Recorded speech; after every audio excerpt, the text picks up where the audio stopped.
Podcast with your host, Jake Weaver. Engineered by Cedric Swan.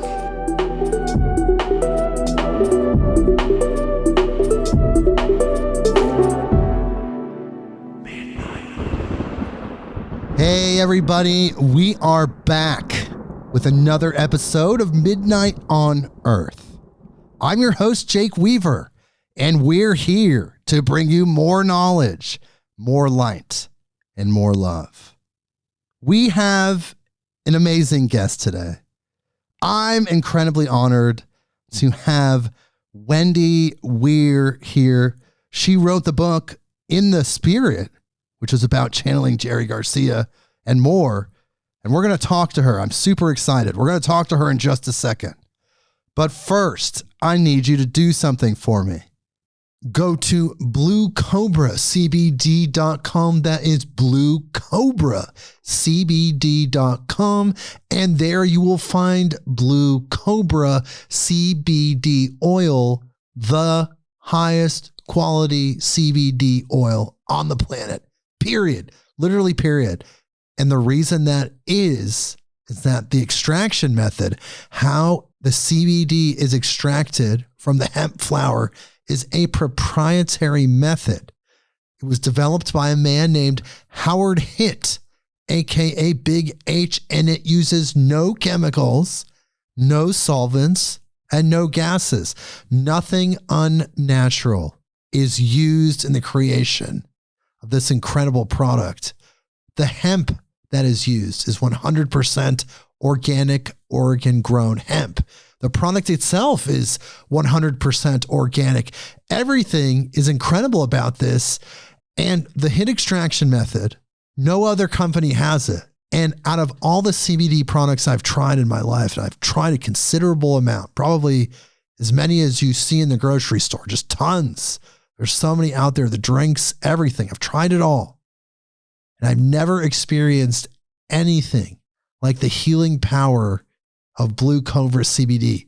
It's because of that method.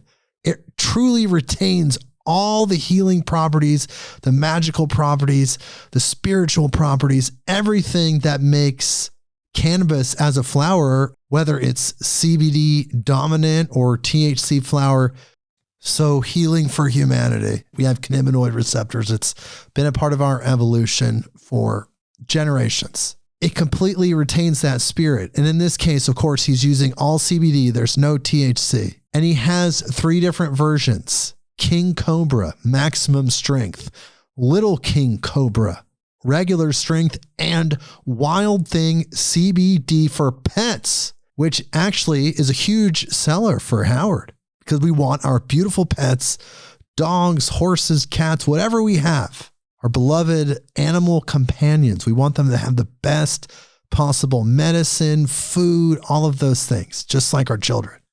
We have a discount code, which gets you free shipping on any order. And that is Big H, B-I-G, the letter H. Put that in the checkout discount code box, and you'll get free shipping in the Continental 48 on any order. Hawaii, Virgin Islands, I'm sorry, you have to pay, but I promise you it'll be worth it. It's worth its weight in gold.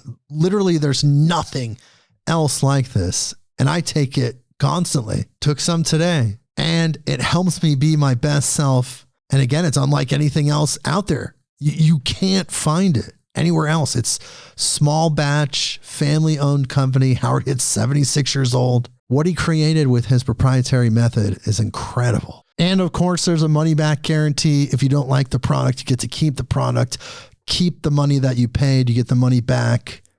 And if you had to pay shipping, you get that back as well. There's nothing to lose here. BlueCobraCBD.com.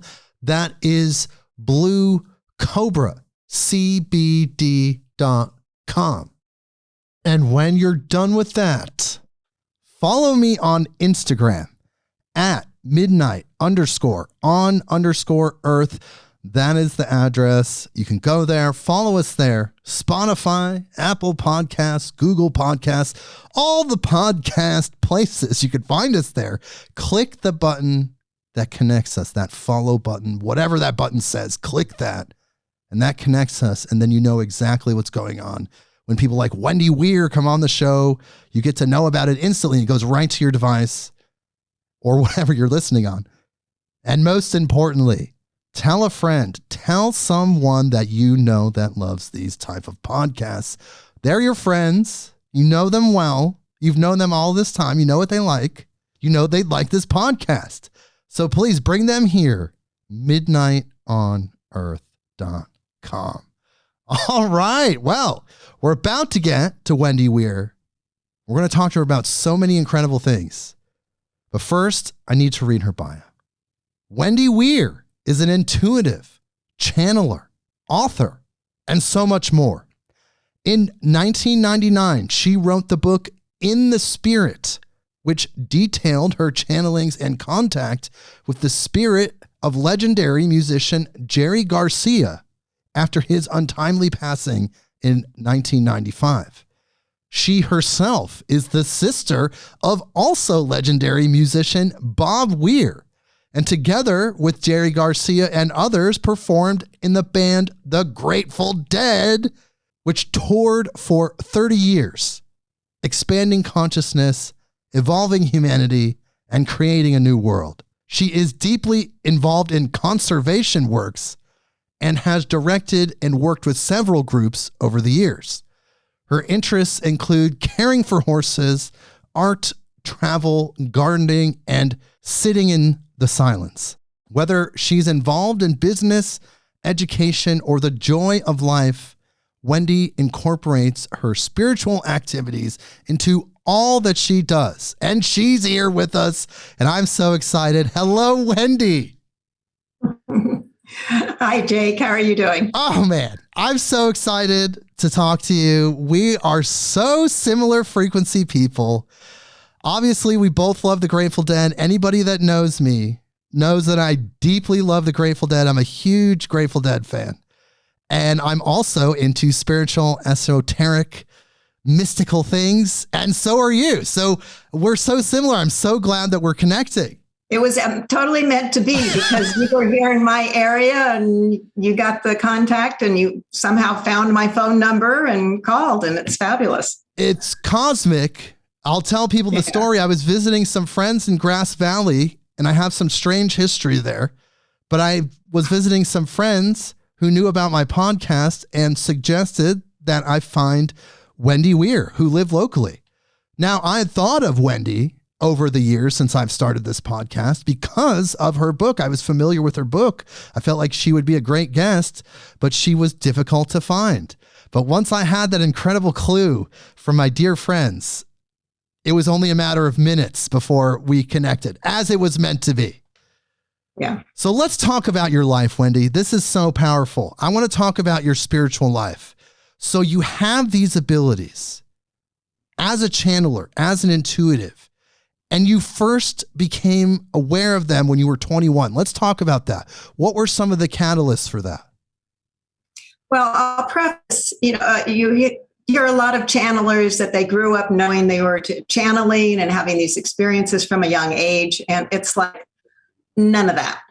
I was very conservative. We grew up in a fabulous environment, home environment, well-to-do family, very social in San Francisco. This includes Bob, and never had a reason to even think about channeling at all. This is back, I'm 72, almost 73 now. So we're going back into the 50s, 60s, 70s and stuff, so the early years. And it wasn't until our parents died, I was 21 at the time, and they passed away separately 3 weeks apart. And my mother was the first one to pass away, both from different kinds of cancer. And it wasn't until my mother passed away and I went to pick up her possessions, very few possessions at the hospital, that I had my first psychic experience. And I'm going, what is going on here? And what I saw, the lady was handing me her wedding ring, her wedding band that she had had on at death. And I saw my mother's finger in it, her wedding finger. And I'm going, what does this mean? And so the lady, who happened to be a friend of my mother's, was talking to me, and I'm trying to listen to her and be nice. And I'm trying to figure out, what is this finger doing in this wedding band? And I finally said, okay, I get it, Mom. You want to have the ring buried with you. And then everything, sort of relaxed at that point. And I took the possessions, said goodbye, and drove to the mortuary. So I walk in, and the mortician's there, and my parents were cremated. So, my mother had been cremated at that point in the urn. And I said, can you put this ring in the urn for me? And he said, no. And I'm going, well, my mother wants it. And he looks at me like, hey, lady, your mother's dead. He didn't say that. He was really nice. And he says, well, I can't do that. We've already sealed it. And I said, well, I don't care. My mother really wants to have the ring with her. And this is what I'm seeing. And it's not going away. So could you please open the urn, put the ring in there, and then she'll be at peace and I'll be at peace. And so he finally gives in, takes the ring, and leaves, and I leave. And I can only assume that he actually did open up the urn and put it in there, because my mother was at peace after that. Wow. So that was huge for you. Yeah. So that was the first one. Then 3 weeks later, after our father has passed away, the whole time, so I have two older brothers. Our oldest brother is John. Bob is the middle one, and I'm the youngest. And so we're dealing with our parents passing. And after my father's memorial service, Bob and I are talking, and it's outside after the service, and this is in Menlo Park. And I'm looking around. Everybody has sort of left. We have this big open space around us at the church, just Bob and myself. I'm going, wow, this is really strange. And all of a sudden, this feeling, this incredibly divine feeling of light and love, comes from both of our parents, who are together at last. And to this day, I have never experienced that divine love like that. And they basically said, we're together and we're so happy, being together. And we're so sorry we had to leave you at such a young age. And, but just know that we're always with you and love you. So I didn't say anything to Bob at the time. And then about 5 years later, we're having dinner, also a very rare occasion where it's just the two of us. And I'm going, Bob, this is what I experienced at the memorial service. But did you feel anything? And he says, yeah, I felt the same thing. So it was like, wow, amazing. So after that, I started taking classes because I needed to know what to do with this ability. And I've been learning and practicing ever since. So you started taking classes after that experience that motivated you. Wow. So I needed to know what was going on. Well, what were some of the classes that you took? Well, strictly with a psychic on how to channel. I read a book by Sonia Roman, about channeling. It was great. And I tried, I follow step-by-step. I'm one of these people who reads instructions. So I follow everything step by step. Step 1, you do this. Step 2, you do that. Step 3, you do that. So I was going down the whole list. I'm going, okay, I'm, feet are grounded and quiet and, mind. And then, at a certain point, step number 6, she says, envision yourself in an elevator on the ground floor, and you walk in and the doors close. And then, you start going up. And when you get to a floor where you feel comfortable, the doors open. And, so that was great. Well, I forgot one of the steps. And so I get in the elevator. This is all in my vision. And I'm going up, and the elevator stops and the doors open. And these cutthroat pirates, with these sabers and pistols and everything, are barging into the elevator. And I'm going, oh my God, what is going on here? And so, I sort of shoved them out and closed the elevator doors, go back down, read what she had written. And the step I had missed was make sure that you hold the intent of a high vibration, so that you don't allow the lower frequencies in. And I had forgotten that. I was just going up in the elevator and opening up the door. And so it's very important to do things safely and to work with professionals when you're starting to channel, because there is a lot of darkness out there that is just waiting for, to take advantage of you. Yes, there are these beings that exist on these lower astral planes that if you allow your frequency to resonate with those planes via negative emotions or not protecting yourself, like you said, then they can interact with you and they will interact with you. It's really a powerful situation. But then your training continued. I mean, when did you feel like things were picking up in your life? Was that around 36, 35, or were you like really excelling as time progressed once you started taking the classes? I took classes, I got familiar with it, and I practiced. But my background and my work is in finance, so the two don't quite go well together. I'm dealing with Fortune 500 people, and I'm channeling information. I don't think so. So the channeling part was very personal, and then and I focused on the banking and the career. And then around, early 90s, very early 90s, I just got really frustrated with the banking side because I wasn't using my creativity. And, I'm sort of looking at Bob and, how he's used his creativity throughout his life and followed his passion throughout his life, to be, first and foremost, an inner success and also a success out in the world. And so I said, okay, well, I'm going to use my creativity. Let's try that one. And my creativity is with artwork. And so as I started, I said, okay, Bob, this is what I'd like to do. We're both environmentalists. Can we do a children's book on the rainforest where we write the story together? I'll do the illustrations and you can do the voiceover and the music. And he said, sure. So that started the first children's book called Panther Dream. And it was a 3-year journey from beginning to publication. And it was an incredible healing journey for Bob in many ways because he was dyslexic. And as a child growing up in the 50s and 60s, he was considered to be dumb. Now, Bob is a genius. Right.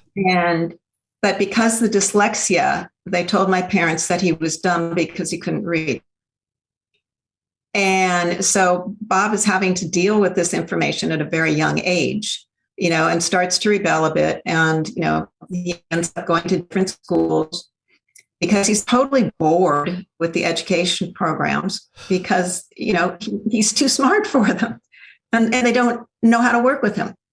So in doing the first children's book, he was actually able to create an educational platform for young children that addressed all of their learning abilities. So it didn't matter, if they were dyslexic or if they were deaf, or if they were blind, it didn't matter at all because we had both the written word and the illustrations and the spoken word and the music. So it covered everything, and he felt very fulfilled by it. He was finally healing that wound within him that he had had as a child with dyslexia. So this creative outlet, this book, was also a start of independence for you. You're moving away from the banking situation, your professional career. You're writing a book with your brother, a children's book, but then you were also still communicating with spirit, right? Oh, right. Yeah. I mean, that goes,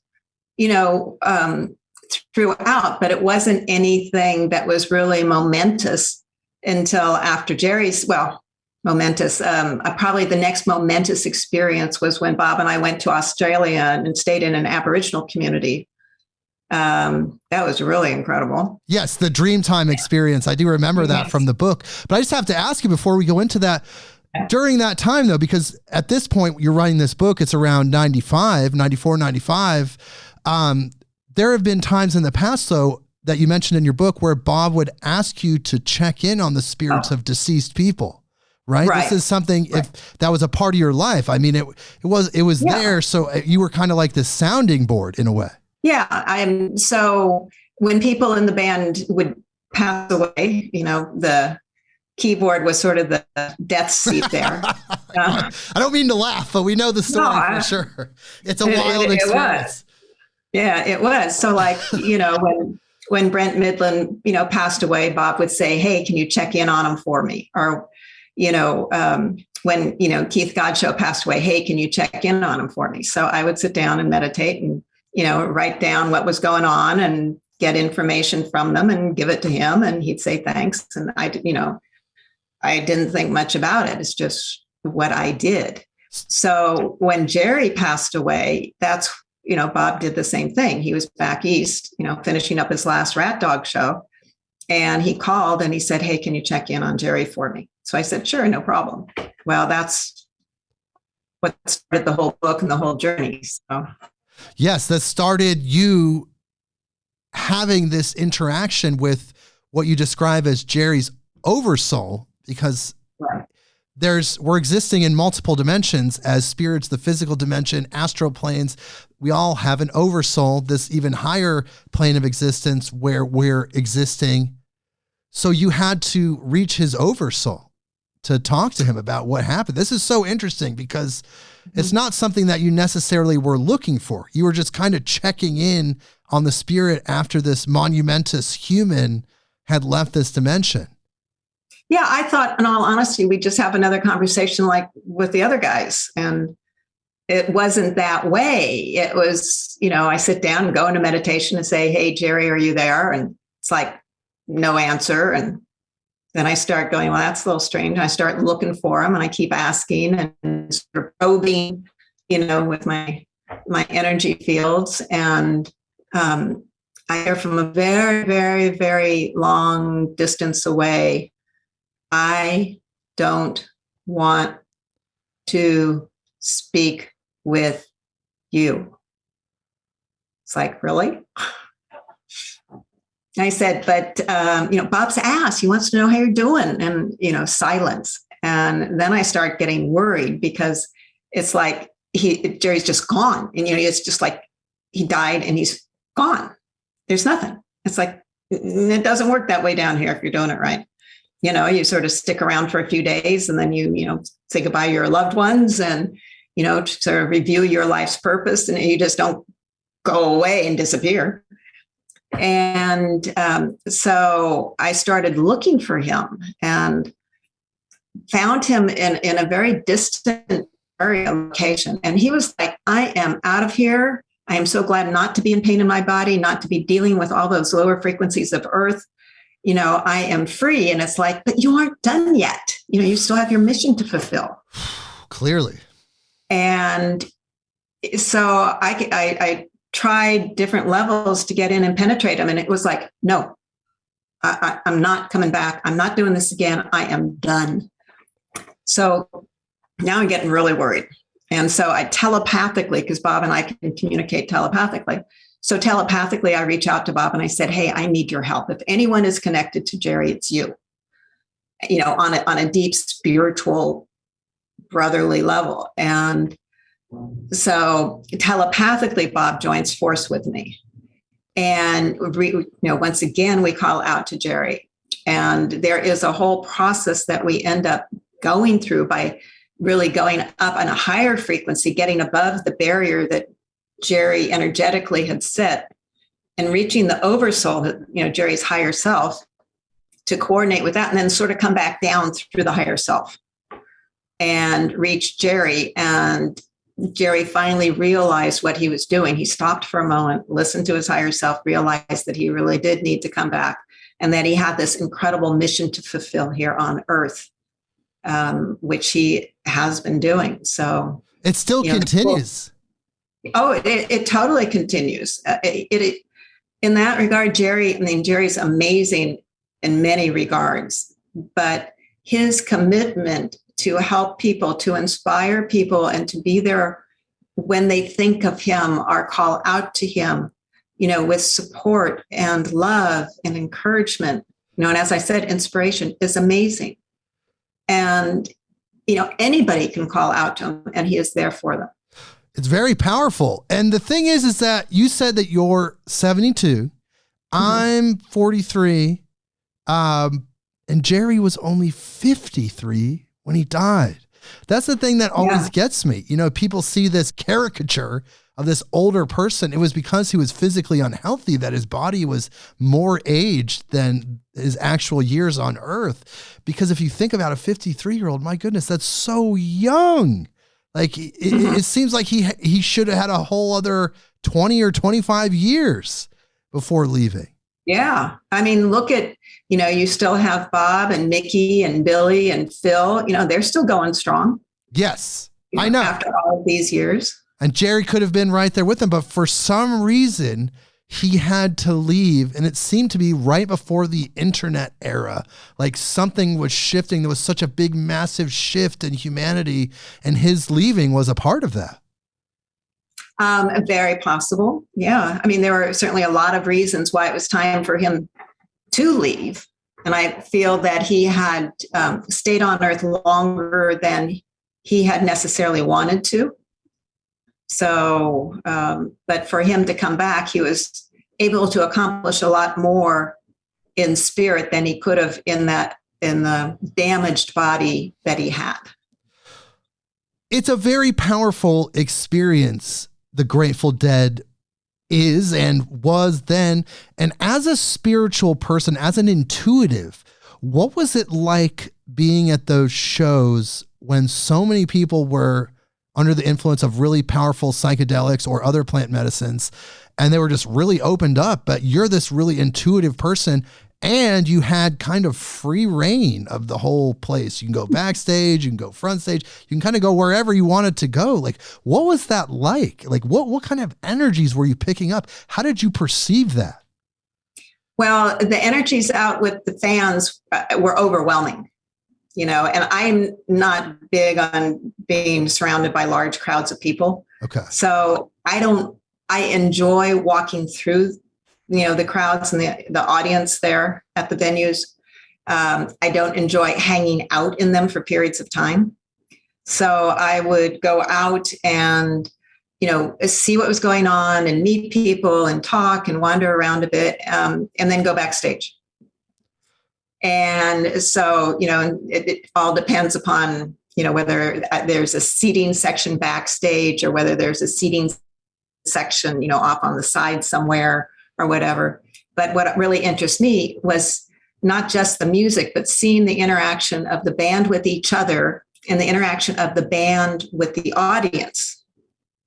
And there has been this incredible evolution of that relationship, over the years and with Dead and Company. So it started with Grateful Dead, and with the increase in consciousness that we now have and the higher frequencies here on Earth, and, the greater openness of people's minds here on Earth, that has evolved too. So what it used to be in Jerry's day, in the Grateful Dead days, I'll stop for a second and say I've also worked for many, many years with two Weechel medicine people. Yes. And I took Haichima Raturi to one of the Grateful Dead shows with Jerry and everything, like around 1993, before he passed away.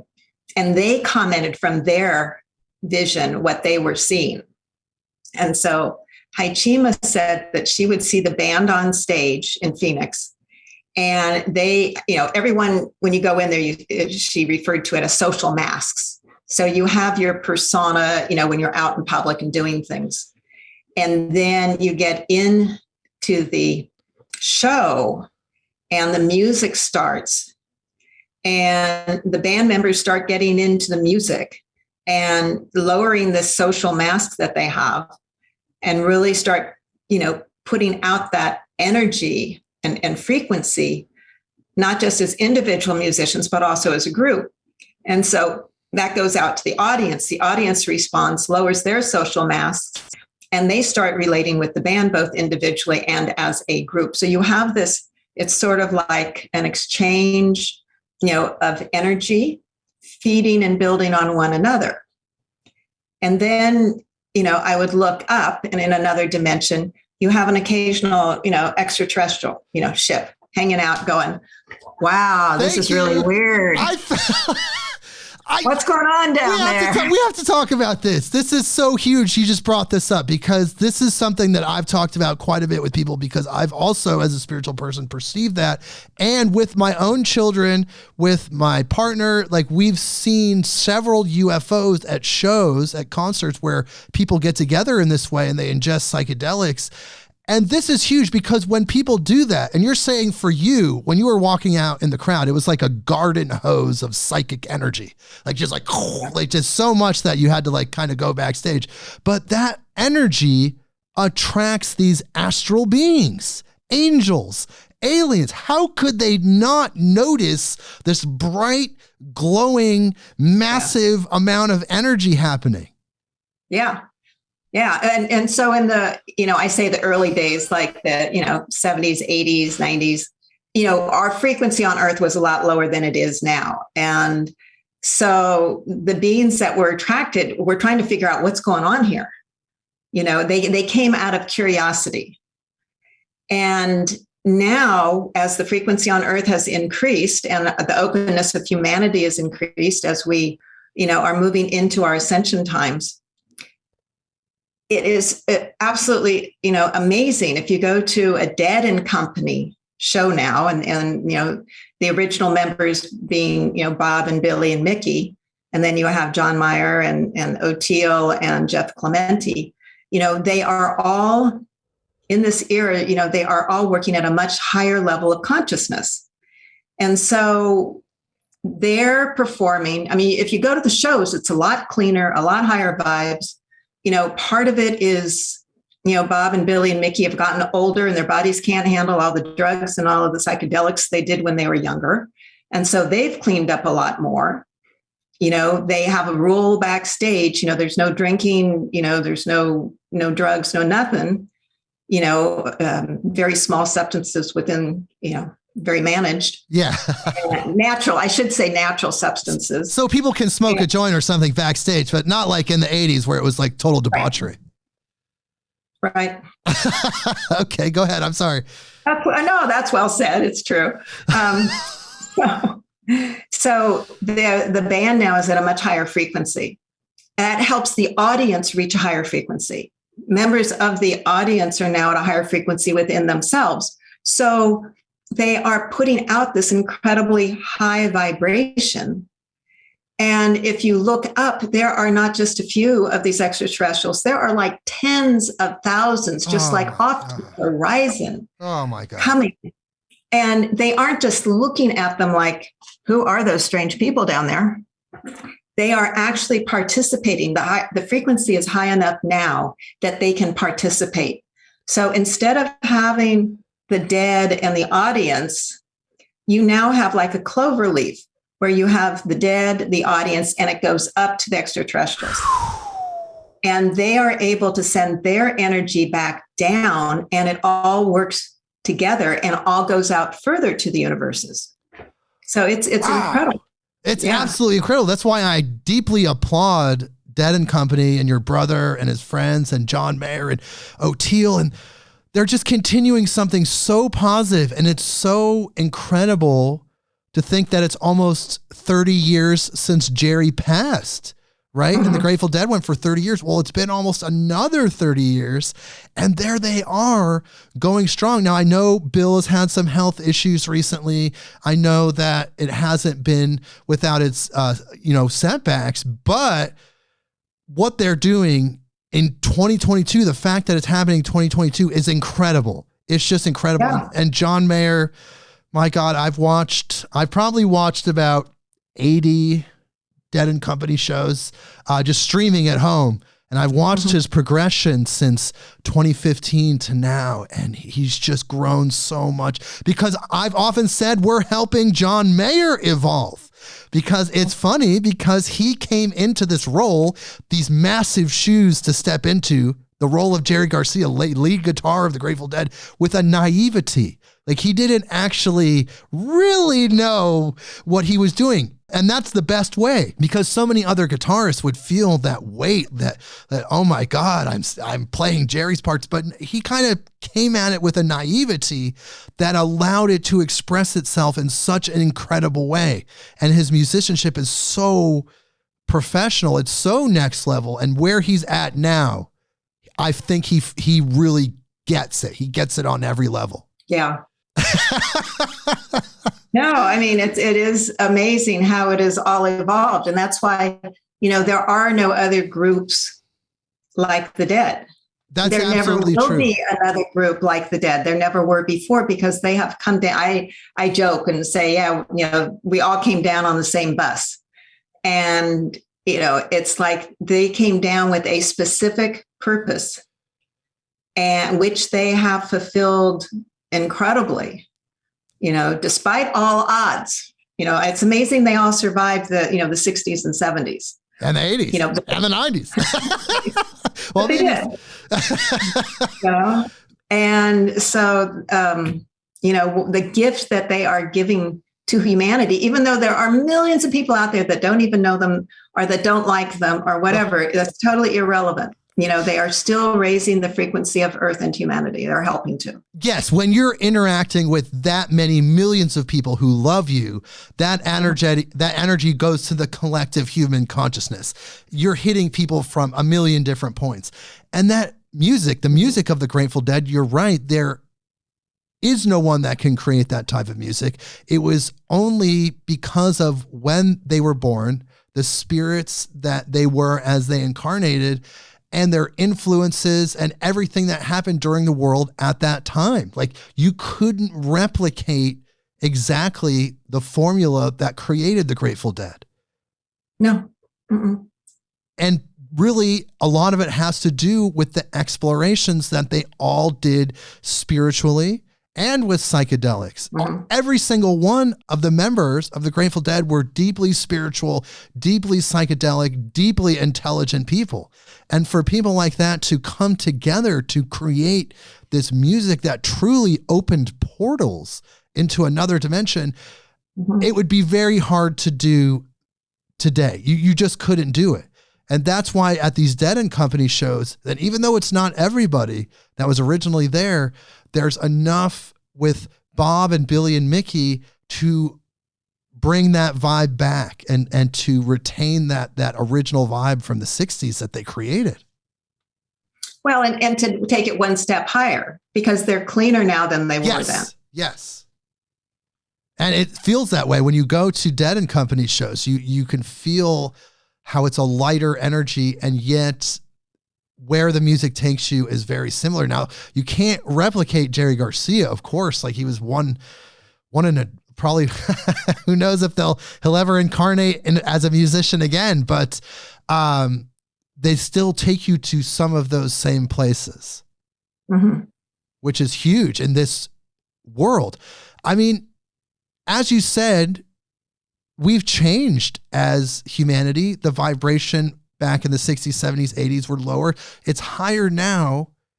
So when your book came out, do you feel like I do, that it was ahead of its time, that the reception of it was for the very enlightened people, but for most of the people, the information just went below radar, like they just didn't get it? How do you feel your book was received when it came out? So it was an educational experience for me. So, I went through this whole internal process of, do I even release this information? And I talked to Bob about it, and he said, this is your experience. You need to do what you feel is right. And so once again, being the responsible and conscious one, I'm going, people are going to think I'm crazy. How do I explain this to folks? Maybe they don't understand what's going on here, all of these things. And here's Jerry, in the spirit going, release the material. This is important. People have to, have this available to them. And I realized, okay, all of my little issues are me personally, and I need to deal with my issues and move to another level and realize that all is serving a higher purpose. and not to care what people say. It's not about them. And so I got it, the book done. I submitted it to our publisher, Sarah Lazen in New York. And, at that time, the other ones were playing and they were going to be heading back to New York and in concert, like in 4 weeks. And I said, Sarah, once, Bob's back there, it'd be a great time. Attention's being drawn to the band.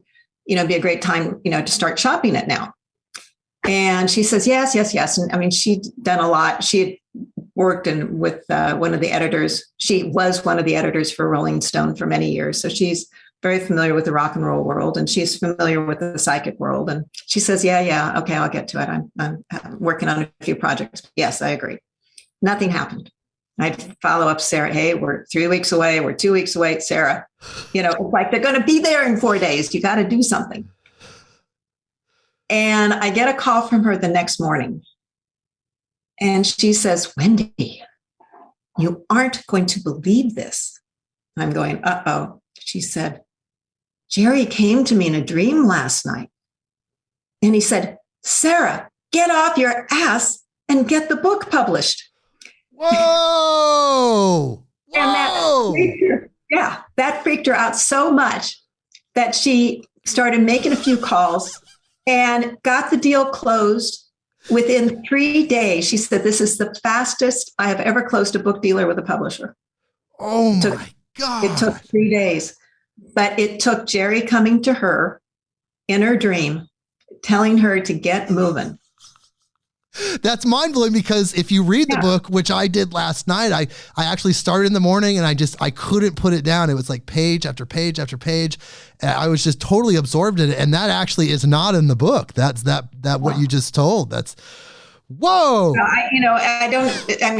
It's taken a while for me to tell that somewhat, because Sarah does have her career and, but this also is going back many years at this point. I mean, the world's changed. The world's receptive to this information. Like I said, your book was way ahead of its time. I mean, of course, it just had to come out when it came out. That's when the information was there.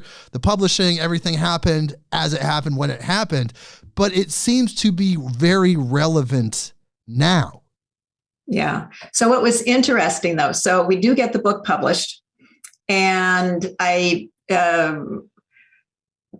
set up, I probably do, this is, the publisher was Harmony. And so they set up like 30 radio interviews for me to do around the country. And I could do most of them from home. Some I had to go, on location. And it all basically starts out with, the interviewers are like really doubting this whole thing. Very conventional. And they expect me to be this really weird person or freak. I have no idea what they think, but it's like they look at me like I am now, right? Sure. I am very corporate in many ways, and I speak very normally and intelligently. And by the time they get through with the interview, they all say, they go, wow, you're a normal person. I'm like, well, yeah, what do you expect, Well, I think because you're Bob Weir's sister, they probably thought you were half alien. And then from the psychedelic scene, perhaps they thought you would be covered in tie-dye. Probably. I know. Yeah, absolutely. So the book comes out and it's on Amazon. And, I'm sort of going on with my life and my work and all of that. And one of my friends calls me and said, have you been on Amazon lately? Now, this is before social media. And it's like, no, why would I go look at my book on Amazon? And they said, well, people have been writing comments about it. And I'm going, okay. And they said, they aren't very nice. And I said, really? Never occurred to me someone wouldn't be nice to me, right? So I go on Amazon and I start reading these comments. And it's like, oh my goodness, they're scathing. And I'm going through every one, and there's not a nice comment in there about it. And they're essentially trolling your book. Yeah. And so, this is my first, experience like in the power of, social media. And so I'm going, I got to call on my friends and have them send in positive reviews. And so all my friends sent in these wonderful positive reviews, and it, took the ratings up to, really high. So that was wonderful. But what I also learned, I received box loads of letters. I have my email in the back of the book, and people emailed me and they wrote me. I had put a PO box in Sausalito at the time, and I had boxes of all of these incredible communications from people saying, "Oh, thank you so much. We've had experiences at the shows, but we've had no one to share them with. And we were concerned our family would think we were nuts. And, here we can talk about it now, and you've made it okay." And so all the people who loved what I did and were greatly appreciative wrote to me personally. All of the people who hated by what I did put it on Amazon as a review. They didn't want to interact with me personally. They wanted the distance. Right. And it was fascinating. Humans amaze me constantly, but yeah. So the reception was good. They just people weren't really putting that information out there publicly. They were contacting you directly because, like you said, your email was in the back page, the final page of the book. And you actually asked people specifically to reach out to you and share their stories with you. Yeah. Are they still doing that? Are they still emailing you occasionally? Yeah, they're still emailing me. Oh, that's so awesome. Because unfortunately, this book that we're talking about, In the Spirit, which is out there, you can find it on eBay and everything, it's unfortunately currently out of print. Right. It's honestly staying out of print. The rights have reverted back to me, and I'm having an ebook release of it. I'm sort of in the middle of the process. I've had it created. I just need to put it up on Amazon. And, but to go through that whole publishing process again, even for self-publishing, it's a lot. So I think I'll focus on an ebook at this point. But in your book, and I don't want to give away too much because it's such a good read, and I urge everyone out there to just find a copy, or eventually the ebook will show itself, but find a copy on eBay. They're out there. There's used copies on Amazon. Maybe even check your local bookstore. There might be a used copy. So I don't want to give away too much, but after talking with Jerry's Oversoul and everything that happened from the beginning to the conclusion, you still remained in contact with his spirit. And now it's 20 years later, I think we're saying 24 years later, prior to our interview. What new information have you gleaned from Jerry being free now and his Oversoul? What does he think about this modern world? Has he had thoughts about Dead & Company and the various projects? What other things has he communicated since the publication? He's at a higher frequency now. So he doesn't get into, if someone actually asked me, what does Jerry think of, John Mayer? It's like, he doesn't think anything of it. Jerry is at a much higher frequency where there's no good or bad, or judgment. It's just the oneness. Yes. And so, he's more, his focus once again is being there for everyone who calls to them with their heart and with their thoughts. And people very often will say, "Hey, can you check in on Jerry? Can you say hi to him for me?" And it's like, no, you say hi to him. He's there for you. I don't need to do that. Right. Well, how do I do that? I said, well, just, send him your love. He gets it. He'll send it back. And so where we're at now is actually empowering people to communicate with him directly. Wow. Because that's what it's about. And he will communicate with them however he wants to. When I talk to him, I'm usually checking in. Like I checked in, I said, "Hey, Jerry, should I do this interview with Jake?" He says, "Yeah, do your interview." I said, "Thanks, Jerry. I love you, buddy." So I check in with him on stuff like that to get a sense of, is it in the higher good and in the best interest of everybody? And he says, yes. And, he surprises me sometime, like we were talking about Elena Danaan and her book, We Will Never Let You Down. And I was, I check in with Jerry and it's like, yeah, isn't it great? These are wonderful people. So when I say wonderful people, these are the extraterrestrials that she communicates with and works with. Yeah, they're great, And so it's like he has a personal, because of the commonality of helping Earth to, and humanity to ascend, he has a relationship with them also. on his Yes. own level, in his own planes, his own sphere. And so it's like part of the reason the book, my partner, Sebastian, ended up ordering the book and left it out for me. And I walked by it for like 5 days straight and, finally picked it up because it's like, okay, I get it. I got to read the book.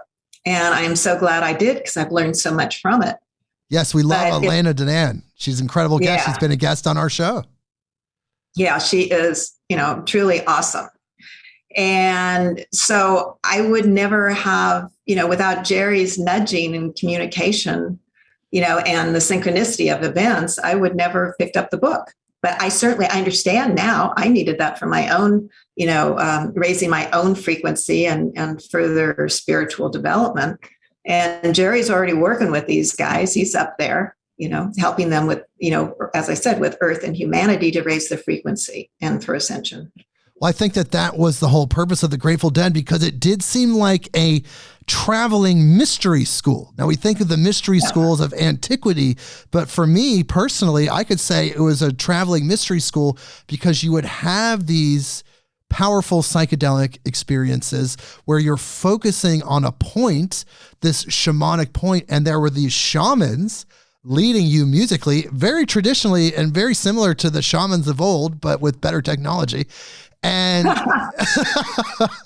and then you would meet people afterwards that would match your frequency. Perhaps you had a profound thought, and perhaps you would meet somebody who would expound on that and maybe suggest a book. So in that way, that furthered personal development. And for so many of us, I'm talking hundreds of thousands of people out there, maybe even millions, it was like a mystery school, a Grateful Dead mystery school where you could get in touch with higher information. And have the commonality of others doing the same thing. The community, yes, that is such an integral part of the experience, because when you have other humans that you're with that unconditionally love you because you're in that experience with them, and yes, those substances that we sometimes take ritualistically at these shows do encourage that love vibration, but it's not just the reason why we're feeling that way. So you have this unconditional love, and then you get to bounce your ideas, your experiences. Oh my God. And then they share their experiences, and that just builds you so much spiritually. Yeah. Yeah. I want to share a cute story with you. Oh, of course, please. that you will appreciate. One of my girlfriends in New Mexico was telling this to me last year, and she hadn't shared it with me before. And she says, Wendy, I finally want to tell you about one of my experiences. And I'm going, okay, Clara. And she said, well, I was on the plane. She was living in the Bay Area at the time. She was on a plane down to the shows in, LA. And she sat next to this gentleman and who, was reading a book or writing or doing something. And she noticed that it had to do with Bigfoot, with Sasquatch. And so she's a filmmaker, and she started up a conversation with him. And he says, yeah, I'm going down to the Dead shows. She says, oh, really? And he says, yes, I'm bringing two, Sasquatch with me. And she looks at him and she says, really? And he says, yeah, they wanted to come down and have an experience of being, with the band and the Dead and everything, and go to one of the shows. So he says, yeah, they're with me. They're in a different dimension, but they're coming down with me. So she said, okay. Well, at the show that night, she's looking at the stage, and, there's the band playing, and she shifts her vision, and she sees these two Bigfoot, Sasquatch, dancing behind the band. Fabulous time at the show, and it was very real for her. Yeah.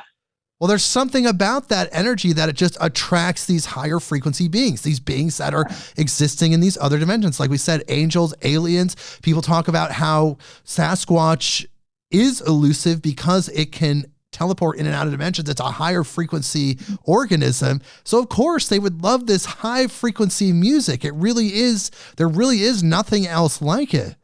Yeah.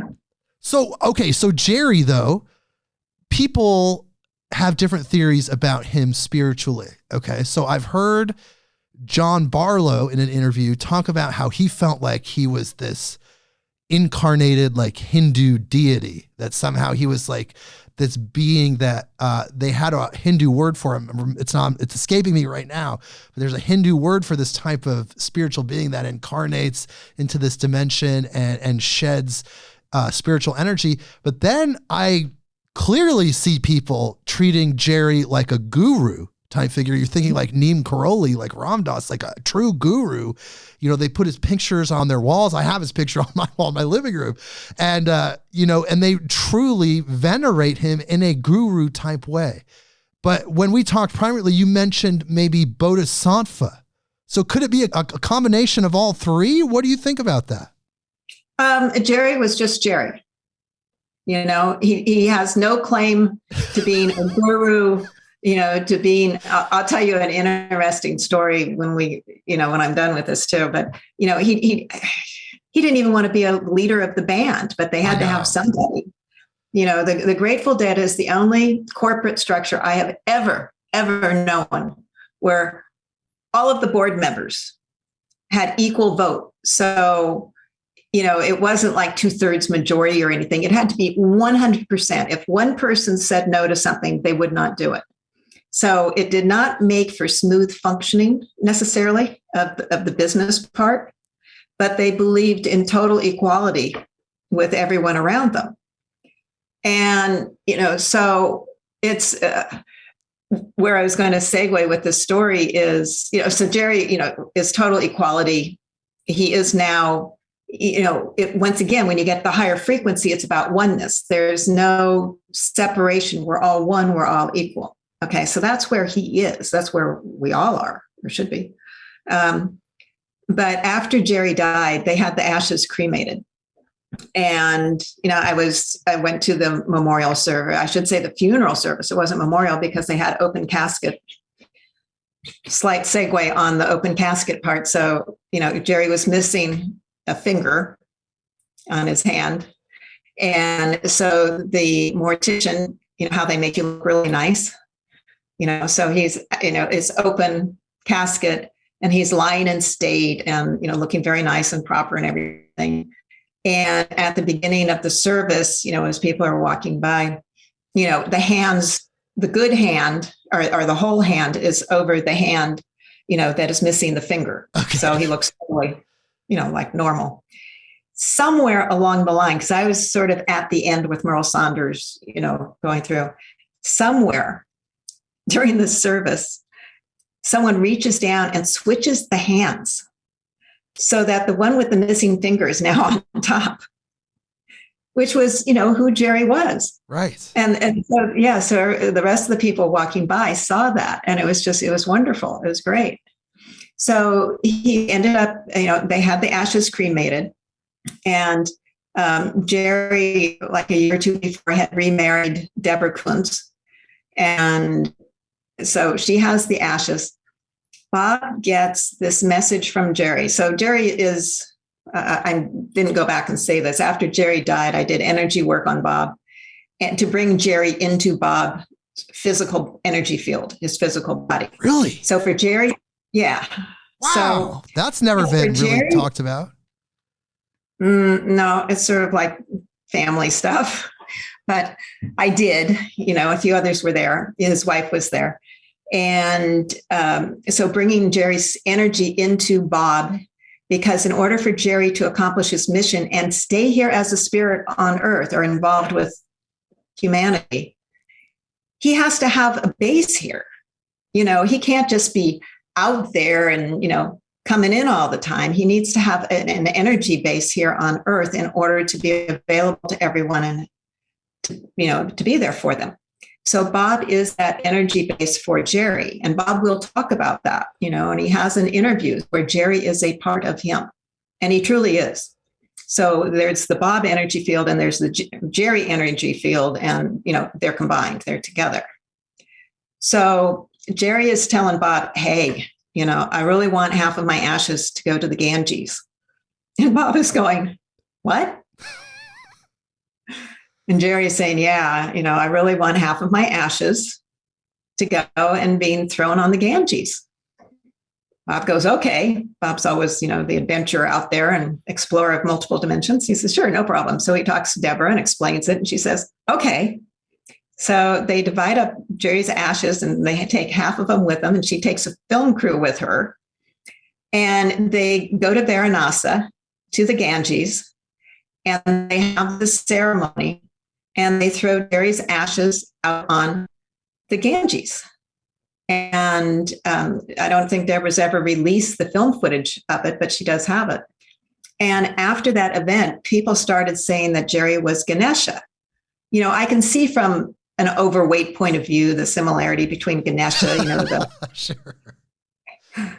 The elephant god kind of thing. I'm just using very simplistic terms of description here. No offense meant, but so Jerry's a little overweight and Ganesha's this elephant, so I can sort of see the Sure. similarities. But, people saying, oh, Jerry's, a reincarnation of Ganesha. And it's like, Jerry would never want that. I can certainly see Jerry as a guru, and, a Hindu mystic a yogi and stuff in other lifetimes where the Ganges was very sacred to him. But I could never see Jerry wanting to claim that he was ever, a Hindu deity.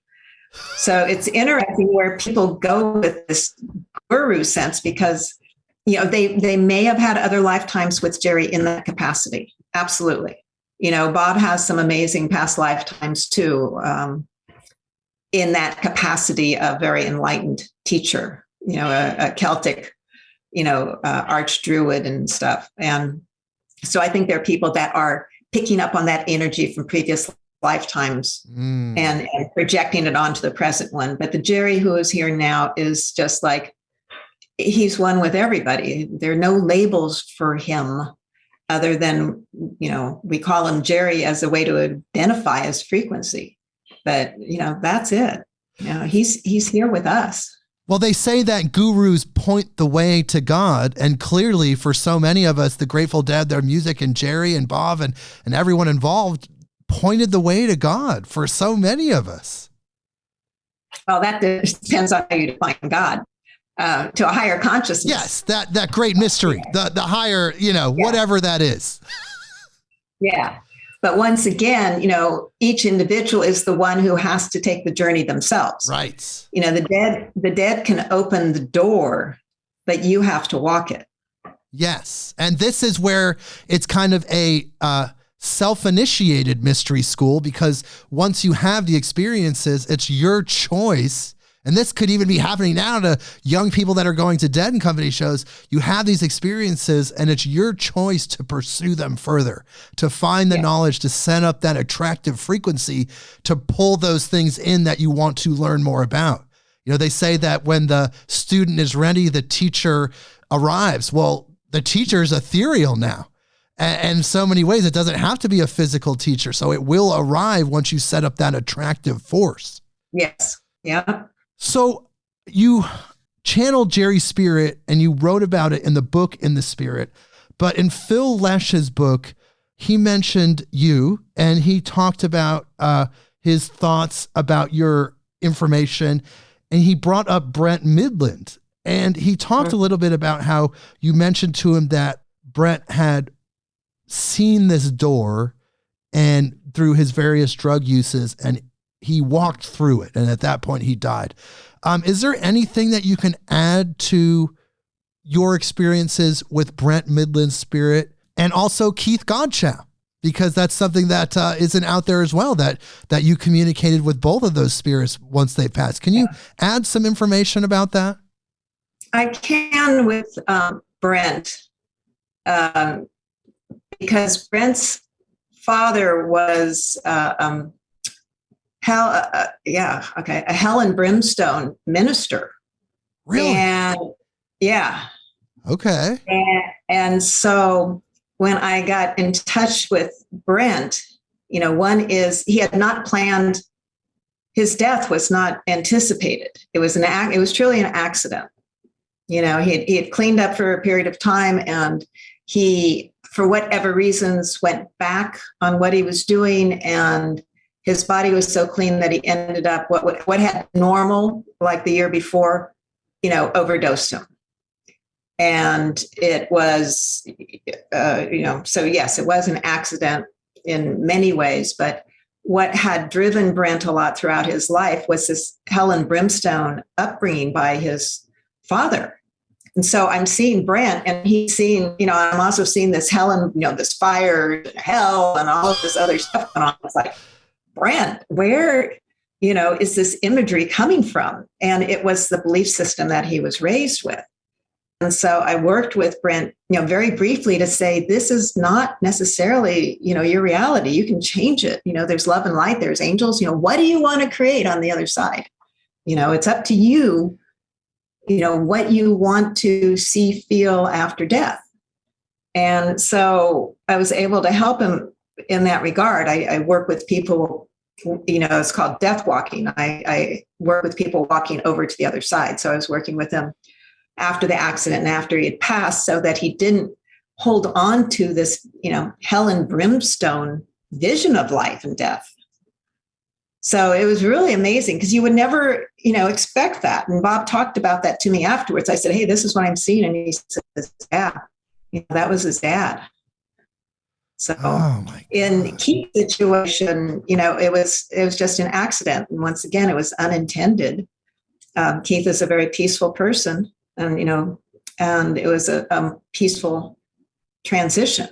Okay. So, but Brent was the really one that, startled me with that imagery where it came from. Just based on your own intuition, do you feel like he's evolved past that he got that information and he transcended to higher frequencies? He's reincarnated, so he's, certainly working on it. Okay. Yeah. You don't exit the way he exited without having to come back and work on things. Yeah, wasn't he like 36 or something? It was so young, and he had young daughters at the time, which are now grown up, of course, because this was I believe this was 1990 that happened. But yeah, he definitely exited very early, and that seemed to take a toll on the band spiritually. Like, they were on this really powerful place when he was alive, and it took them a minute to get back to that. And that probably affected Jerry's life and his substance abuse as well. Well, I mean, just imagine how hard it is to find a replacement. No, there is no replacement for Brent. Right. So it takes a while not only to, deal with the death of, a bandmate, someone that you've worked with very, very closely, who's exceptionally talented, but then how do you replace him? Because the band's, more than Brent, it all preexisted Brent. So of course they're going to keep going, but how do you find someone to replace them? And so they finally settled on Vince Welnick, and Vince picked up to the best of his abilities, the keyboard. Vince, after Jerry died, several years after that, ended up committing suicide. Yes, in 2006. It's very sad that he did that. Did you ever check in with Vince's spirit? Did you get to know him pretty well? Because he was only in the family for a very short time. Yeah, I didn't. I enjoyed his wife, Lori, and stuff, but it was, sometimes there are energies and you don't want to go there.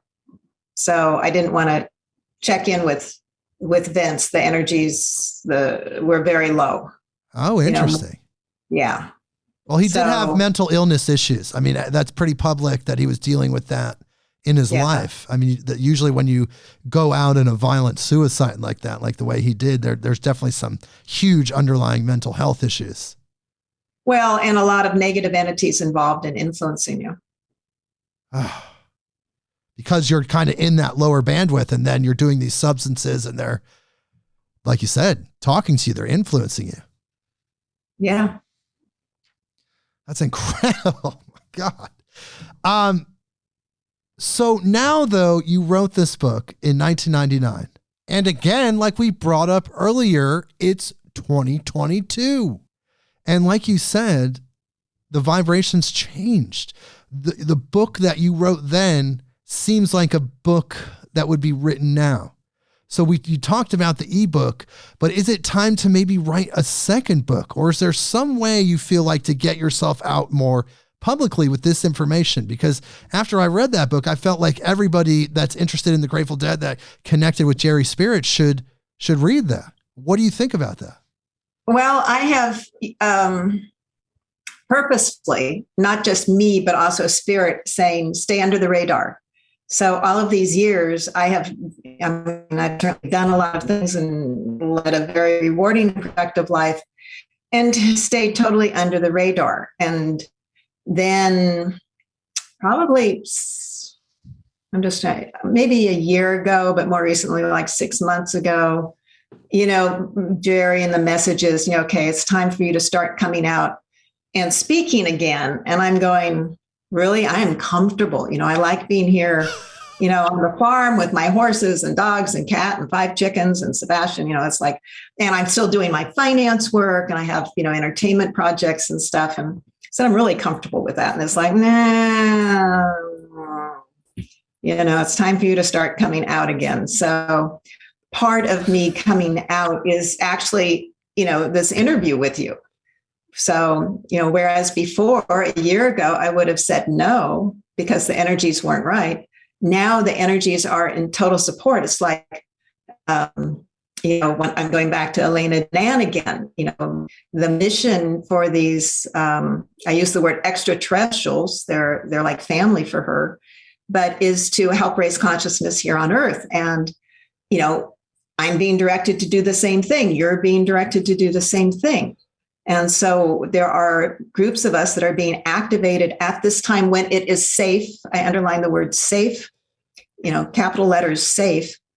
And because the dark side is being removed from around the planet, it still exists on the planet and in the planet, in Earth. But at least the dark side has been removed from around Earth and Earth is protected. So we can start doing this safely, which is key. I would never want to jeopardize my life for any reason whatsoever. Right. Because I still have this mission to, light and love to do. So we'll see where it all goes. But getting back to the question, I wrote in the spirit because Jerry was driving me absolutely totally crazy. I could not write it down. Once he got into this, it was like, you're doing this. You called me back, you're doing this. It's like, oh, geez, okay. So part of me needs to have that, commitment of spirit behind me, that drive of spirit behind me to make these things happen. It's sort of like motivating. Yeah. So, so I'm starting to get that. I don't know where it's going to lead other than, talking with you and other people and seeing what doors open and where I am guided. Well, do you think that you could or should, or maybe, I don't know how that works, be a sounding board, be a portal for this new generation where psychedelic drugs are pretty much illegal? I mean, where I live in Oregon, they're completely decriminalized. You can have 40 hints of acid. Even, unfortunately, the negative drugs are decriminalized, but these powerful psychedelics and plant medicines are totally destigmatized in our culture now. They're pretty much legal. They're on the pathway to be totally legal. Could you be an information point for that new generation that is experimenting with psychedelics? They're going to this ritualistic musical experience and they're having these experiences. And then you could be a leader, an elder, a teacher for this new generation in that way, that are having these experiences at concerts and more, at festivals and places like Burning Man and things like that. Well, I wouldn't be a good teacher in that regard because I tell them to get off the drugs and do it themselves. But they are a catalyst for some people. Absolutely, they are, but they cannot be dependent on it. At some point, you have to go within and do the work within. Yes, I absolutely agree. So I'll give you an example. Like in working with Haichima and Raturi, Huichol people are known for their peyote, and it is very, very sacred. Peyote is called hikuri. It's very sacred for them, but it is done in a sacred way and, not recreational. So if it is done with the the leadership and guidance of a true medicine man, not someone who just says, I'm going to take you on a trip and we're going to go have ayahuasca every week for the next year and, life is wonderful. You don't do that. You work with someone who is truly called and skilled as a medicine person, as a healer, to work with these psychedelics, their medicine plants. And in that regard, then you will have a spiritual experience, but it's not done for recreation. So I'm opposed to the recreational aspect, although I do totally recognize that it can have some benefit, but it doesn't, stop you from having to go within and do the work inside. Well, because there is shielding that needs to take place. And like you said, yes, it is an inner process. Eventually you want to get there naturally. But for people that are essentially coming out of the matrix, like this false reality that doesn't even exist. And their first interface point is a concert, Dead and Company. And they're coming out of the matrix and they're going to Dead and Company and they take a psychedelic and they have a positive experience. I mean, and then they learn from that. That in itself is good, right? Oh, that's fabulous. Yeah. But then they take that experience knowing that they can go there themselves. They don't need to have the drug to access that experience. Right. Now that they got the enlightenment, they got the information, they can get there internally. Yes. What are some of the ways that you feel like a person could get there internally? Meditation. Truly, there are many different ways to meditate, contemplate, attune to frequencies. It's however they are guided, however their belief system, supports them in the process. The end result, however you do it, though, is when it is an inner journey and the end result is the understanding that we are all one. Yes. So the path that one takes along that is up to them. It's their growth, it's their karma, it's their mission, however they choose to experience it here on earth. But the end result is truly that we all come from source and we return to source. We're never separate from source. It's a part of who we are. So we truly are one. We do not have the division of religions and belief systems. We don't have wars.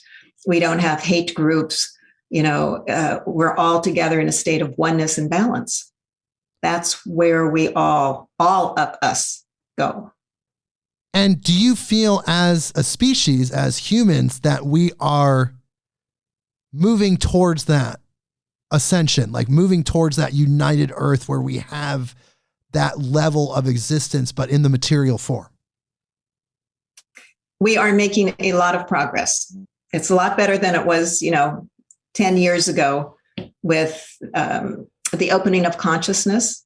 And, there are those of us like me that have been around for a long period of time, and you still have younger people like you and younger people still that are just mind-boggling evolved spiritual beings that have come down on earth at this time to help out. So it's in the ascension process. It's not, that those of us who work in multiple dimensions and higher frequencies need to ascend per se. It's those who are in the lower frequencies, the real, caught up in this third dimensional reality that need to ascend to a higher frequency, to a higher vibration. Those are the ones that are the focus at this time for the ascension process.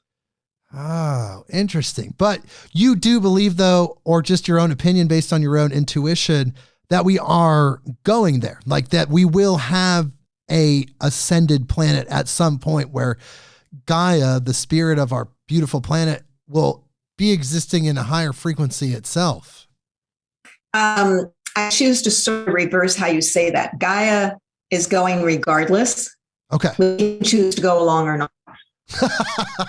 We can respect her and go along, or we can really harm her, damage her, damage ourselves and, be left behind. But this is her time. She is ascending. Nothing is going to hold her back. So it's up to humanity as to whether we choose to ascend too and put in the work. And if we don't, then we come back for another 25,000 years, 75,000 years on some other planet, third dimensional planet, to have these lessons all over again.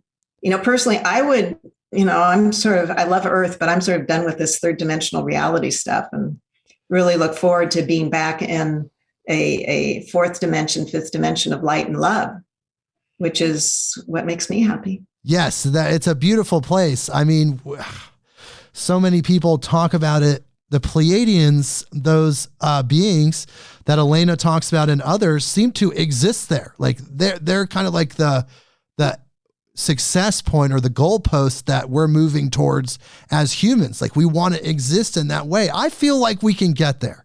I feel like humanity, if you look at humanity like a stock or something, like the stock's going up, up, up. We have dips, but man, collectively, we're really improving. And once we unlock that universal love, that universal understanding, that's when we ascend and we make it to that next place. Yes. Yeah. There is hope. There is definitely. So you've been around the music of the Grateful Dead for so long. I mean, since you were 14, you saw your brother playing and you were entranced. Do you think it's going to continue for hundreds of years? We passed the 50th anniversary. I hope to be around for the 100th anniversary. But do you think in 300 years, in 500 years, that people will still be playing the music of the Grateful Dead and creating these experiences, much like we play the music of Bach or Mozart or Beethoven today? Yeah, I honestly do. Isn't that an amazing feeling? It's a music that is beyond time. You know, it's a frequency and an experience. And as you say, it opens portals, and that is what it will give it its continuity, you know, and the length over eons. Your brother recently came out in an interview and said that he kind of had a vision. Maybe you heard about this. He had a vision just before a show where he was above the crowd. Like his perception was above the crowd, and he was outside of the time and space of where he was right then. And he looked down at the band, the Dead and Company band, and he saw John Mayer with gray hair, 20 or 30 years older than he is now. He didn't see himself there. He saw O'Teal there, very older, and he saw the different drummers. And he felt that it was the mission of that music to just constantly continue. Mm-hmm. And you feel that same way, that it's going to continually be opening up people because of that. But is it a powerful thing to think that you were around it for so long, that it was part of your family? Bob's your brother. Like you got to be there and have complete free reign of the whole experience. Is that something that's very important to you, that you realize was special in the human experience? What's important to me is family, and I'm talking about immediate family. So my brothers are very important to me. You know, Bob's wife, Natasha, my sister-in-law, is an absolute love. I can't express how close we are. My nieces, his daughters, are amazing beings. That is what is important to me. The music, you know, it's a part of a larger family. And so that has its place too. But it's what my communication and my relationship is with Bob is, you know, as a sister, and the importance of, you know, the immediate family. Interesting. But it's been amazing for you, I'm sure, to be around that. Like you said, as an energetic being, like we talked about earlier, to be around those rituals, that experience, that even people like Joseph Campbell went to a Grateful Dead show and had a mind-blowing experience. It definitely was something. I know, and I was there, and I drove him to the show, and I was with him backstage. Yeah, drove him home. You did? So, yeah. Wow. Yeah. Well, can you? Before we go, and he was saying it. Well, before we go, let's talk about that story. That sounds amazing. Tell me the Joseph Campbell story. It's just that. So he was in the Bay Area at one point, and George Lucas, you know, of Star Wars fame and many other things, had. You know, the Dead, they had asked Joseph Campbell if Lucas wanted to show him Star Wars, because so much of Star Wars was based on the hero's journey that Joseph Campbell wrote about. Right. And so he wanted to honor Joseph Campbell at a private showing of all of the Star Wars. At that point, there were 3 of them, you know, in the series. And so Joseph Campbell said, this is, I've never seen any of these movies before. And so he went, to private showing and, at George Lucas's at Lucasfilm and watched it. And he really, really enjoyed it and had a great time. So the other thing on his agenda here was the Dead had said, well, you got to come to a Grateful Dead show. And so they were performing over at Oakland Auditorium at that time, which is a smaller venue, maybe 5,000 people at that point in Oakland. And so everything was a lot more relaxed then. So it's like no big deal if I'm asked to pick him up and, be with him backstage, to make sure that everything's okay and nothing happens to him. He doesn't get any acid or anything at that point. And take him home safely because I'm the one. I don't do drugs. I never did. I'm totally. So you were the chaperone.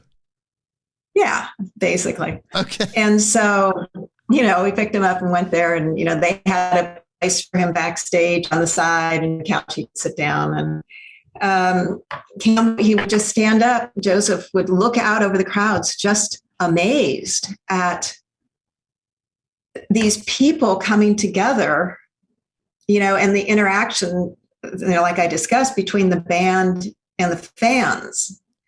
And, once again, it's the hero's journey. Here's this band from home that actually has to leave to become famous and then come back again with this incredible gift. And so he's seen what he's written about both in the Star Wars movies and in the band and Dead. He must have thoroughly enjoyed the music. Yeah, absolutely. Wow, that's so incredible because he's such a great mind. He's the Einstein of spirituality, you could say.